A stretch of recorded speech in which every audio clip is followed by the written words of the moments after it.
des décorations de Noël comme ce coq festif, un peu dodu a priori, en 3 dimensions.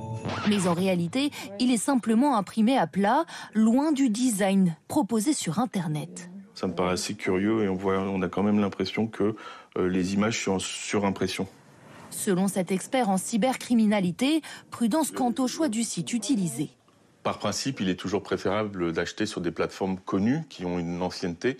Un site qui vient d'être créé avec des images magnifiques, avec des tarifs extrêmement intéressants, doit lever notre vigilance d'une manière extrêmement importante.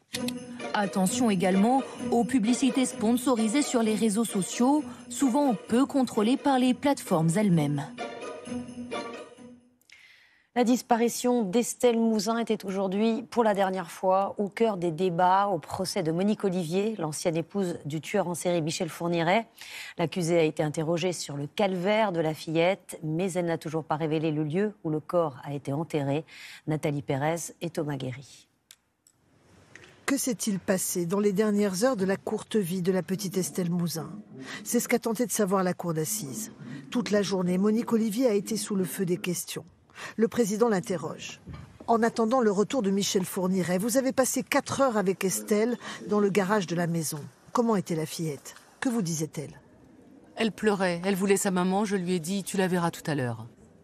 Excédé, le président la relance. Vous saviez qu'elle ne reverrait plus jamais ses parents. Vous auriez pu la sauver à ce moment-là. Pourquoi ne pas l'avoir fait? J'aurais pu la sauver, j'aurais dû l'emmener loin. Je ne l'ai pas fait.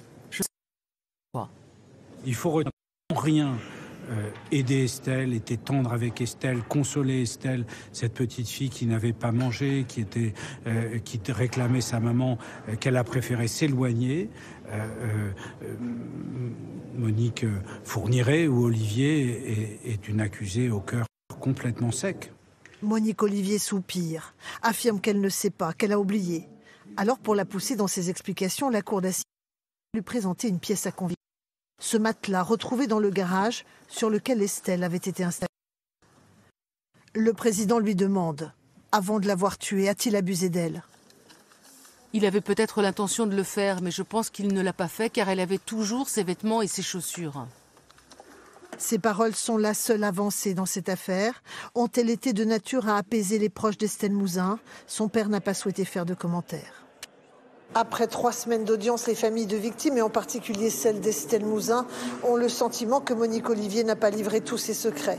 C'était son dernier interrogatoire, sa dernière chance. Il n'y aura pas eu de révélation. Le verdict est attendu mardi prochain.